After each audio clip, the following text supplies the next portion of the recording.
Hello বন্ধুরা, কেমন আছো সবাই? আশা করি সবাই ভালো আছো। আমিও কিন্তু খুব ভালো আছি। আর সবাইকে জানাই শুভ গণেশ চতুর্থী। তো আমি গণেশ পুজোতে কি করেছি না করেছি সবটাই আজকে তোমাদের সঙ্গে শেয়ার করবো। সো তোমরা ব্লগটা দেখতে থাকো আর একদম স্কিপ করো না। তো প্রথমে আমি চলে গেছিলাম মিষ্টির দোকানে। অবভিয়াসলি গণেশ পুজোর বাড়ি নিমন্ত্রণ যাচ্ছি, সেখানে খালি হাতে গেলে হয়? গনু বাবার জন্য লাড্ডু তো নিতেই হবে, তাই না?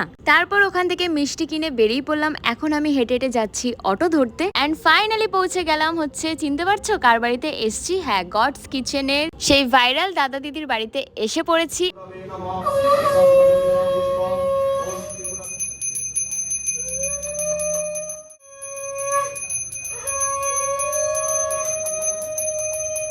পুজো কমপ্লিট হয়ে গেছে, তারপরে সন্ধ্যা আরতিও হয়ে গেছে। এখন হচ্ছে যজ্ঞ হবে।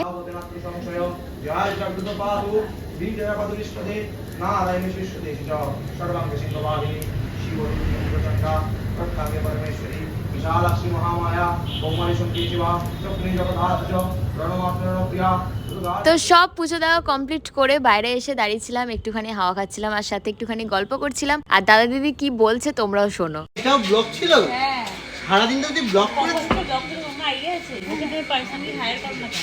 ও তো আমারই।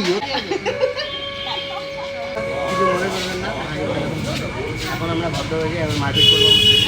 এই চোখ পুলিশ দিয়ে গেলে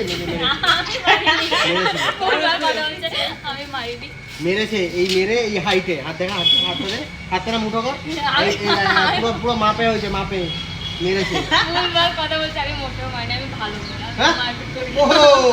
যখন মারা হয় তখন তো তোলা হয় না, তখন তো ক্যামেরাম্যান থাকে না। এই আমি মার খেয়ে গেছি, তাহলে এবার যখন মারবে তখন ক্যামেরাম্যানকে ডেকে নিয়ে আসবো। তোমরা যেটা দেখলে আমাদের মধ্যে সম্পর্কটা ঠিক ওরকমই হয়ে গেছে, একদম দাদা বোনের মতন সম্পর্ক হয়ে গেছে। তো যাই হোক, আজকের ভিডিওটা এই পর্যন্ত। কেমন লাগলো অবশ্যই জানিও। আর তোমাদের গণেশ পুজো কেমন কাটালে অবশ্যই কিন্তু কমেন্ট করে জানাতে ভুলো না। আমার তো এবারে গণেশ পুজো দারুণ কেটেছে। ও হ্যাঁ, আমি কিন্তু খালি হাতে বাড়ি ফিরিনি। ওরা কিন্তু আমাকে একটা পার্সেলও দিয়ে পাঠায়, তার মধ্যে ছিল হচ্ছে ফ্রাইড রাইস আর আলুর দম। খাবারটা কিন্তু জাস্ট অসাধারণ ছিল। তো আজকের জন্য টাটা, বাই বাই। তোমাদের সঙ্গে দেখা হবে নতুন একটা ভিডিওতে।